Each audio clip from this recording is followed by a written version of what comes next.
The year is 1990, a year etched in history not for a single earth-shattering event, but for a confluence of moments that would redefine the world's trajectory. Join us now, as we journey back to this pivotal year.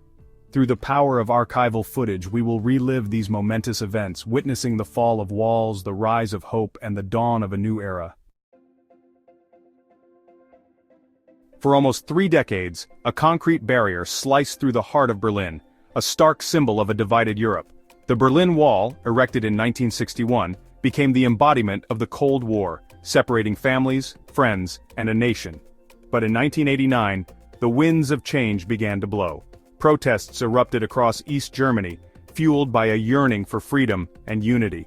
The pressure mounted on the East German government, and on that fateful night of November 9th, the unthinkable happened. The Berlin Wall, once impenetrable, was breached. Images of East and West Berliners embracing atop the wall were beamed around the world, a testament to the human desire for connection. The fall of the Berlin Wall was not just the fall of concrete but the crumbling of an ideology. It paved the way for the reunification of Germany, a process formally concluded on October 3, 1990. For 27 long years, he had been a symbol of resilience against oppression. Imprisoned on Robben Island, Nelson Mandela, the leader of the African National Congress, became an international icon, his plight shining a light on the injustices of apartheid in South Africa. On February 11, 1990, the world held its breath. From the gates of Victor Verster prison, Nelson Mandela walked free, his fist raised in a gesture of defiance and triumph. Mandela's release was not just a personal victory, it was a turning point for South Africa. It marked the beginning of the dismantling of the apartheid regime and the dawn of a new era of democracy and equality. His leadership and unwavering commitment to peace helped to guide South Africa through a peaceful transition to a multiracial democracy. On April 24, 1990, humanity embarked on a journey of cosmic discovery. From the cargo bay of the Space Shuttle Discovery, the Hubble Space Telescope was deployed into Earth's orbit, a testament to human ingenuity and our insatiable thirst for knowledge. Hubble was not just another telescope, it was a revolution in astronomy. Positioned high above the distorting effects of Earth's atmosphere, Hubble promised to provide unprecedented views of the cosmos, peering deeper into the universe than ever before. And it delivered. From its vantage point in space, Hubble has captured breathtaking images of distant galaxies, nebulae painted across the cosmos, and the birth and death of stars. Its observations have revolutionized our understanding of the universe, revealing its immensity, its beauty, and its mysteries. Hubble has truly opened a window to the cosmos, forever changing our perspective on our place in the universe. August 2, 1990. Iraqi forces under Saddam Hussein stormed into Kuwait, marking the beginning of the Gulf War. The invasion sent shockwaves globally, raising fears of a wider conflict. The international community condemned the invasion. The U.S. led a coalition to liberate Kuwait. Operation Desert Shield began, with massive military deployment. Diplomatic efforts failed, escalating tensions. The world braced for full-scale war. On January 17, 1991, Operation Desert Storm began. The Gulf War marked a new era in international relations. For decades, the LGBTQ+ community had battled not only prejudice and discrimination, but also a more insidious foe: the classification of homosexuality as a mental illness by the World Health Organization. But on May 17, 1990, a watershed moment arrived. The World Health Assembly, the governing body of the WHO, voted to remove homosexuality from its international classification of diseases. This landmark decision marked a turning point in the fight for LGBTQ+ rights, challenging long-held prejudices and paving the way for greater acceptance and equality. The removal of homosexuality from the list of diseases was a testament to the tireless advocacy of LGBTQ+ activists and their allies around the world. It was a victory for science over stigma, for compassion over discrimination. The impact of this decision was profound, helping to shift public perception of homosexuality and signaling a growing global recognition of LGBTQ+ rights. January 31, 1990. A queue snakes its way through Pushkin Square in Moscow, not for bread or necessities but for a taste of the West.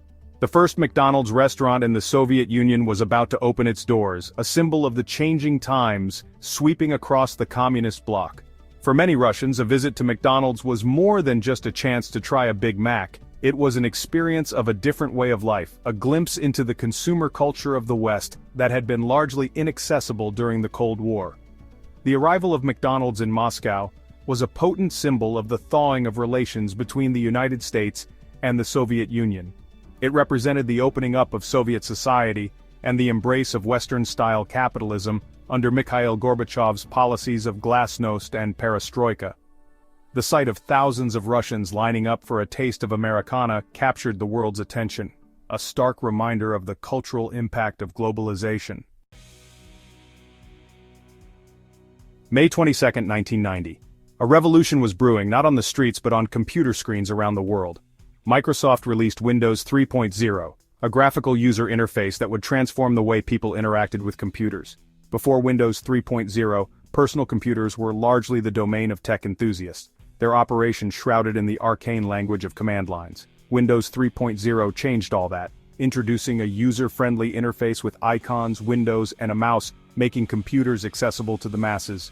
The impact of Windows 3.0 was nothing short of revolutionary. It ushered in the era of the personal computer, empowering millions to harness the power of computing for work, creativity, and communication. Windows 3.0's success also solidified Microsoft's dominance in the burgeoning PC market.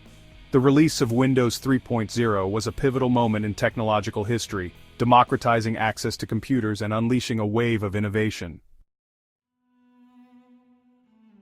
For over a decade, she had been the unyielding Iron Lady of British politics.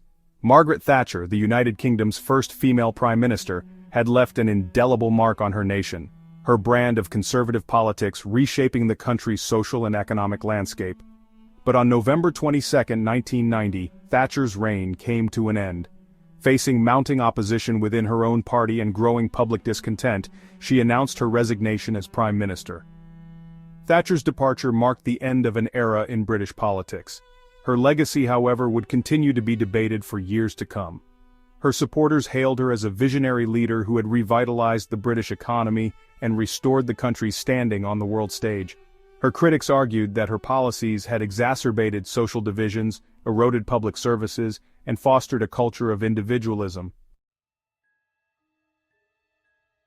In 1990, scientists embarked on one of the most ambitious scientific endeavors in human history, the Human Genome Project. This international research effort, launched on October 1st, aimed to map the entirety of the human genome, the complete set of genetic instructions that make us human. The Human Genome Project was a monumental undertaking, requiring the collaboration of scientists from around the world and the development of groundbreaking technologies. The goal was to decipher the language of life itself, to understand the genetic blueprint that underpins human health, disease, and our very existence. The project's implications were far-reaching, promising to revolutionize our understanding of human biology, leading to new diagnostics, treatments, and even cures for a wide range of diseases. It has provided us with an unprecedented understanding of our own biology, opening up new frontiers in medicine, genetics, and our understanding of what it means to be human. In the annals of technological innovation, the year 1990 witnessed the birth of a revolution. Tim Berners-Lee, a British scientist working at CERN, the European Organization for Nuclear Research, created the first web page, laying the foundation for what would become the World Wide Web. Berners-Lee envisioned a system that would allow researchers to easily share information across different computer networks. He developed HTML, the language of the web, HTTP, the protocol for transferring data, and the first web browser, aptly named World Wide Web. The first web page, launched on August 6, 1990, was a simple text document that provided information about the World Wide Web project itself. The web became a platform for commerce, entertainment, social networking, and activism, fundamentally changing the way we live, work, and interact with the world around us. As we've journeyed through the events of 1990, we've witnessed moments that reshaped the world, leaving an indelible mark on the tapestry of history. From the fall of walls to the rise of technologies, 1990 was a year of profound transformation. The echoes of these events reverberate to this day. The events of 1990 remind us that history is not merely a collection of dates and facts, but a living narrative that continues to shape our present and our future.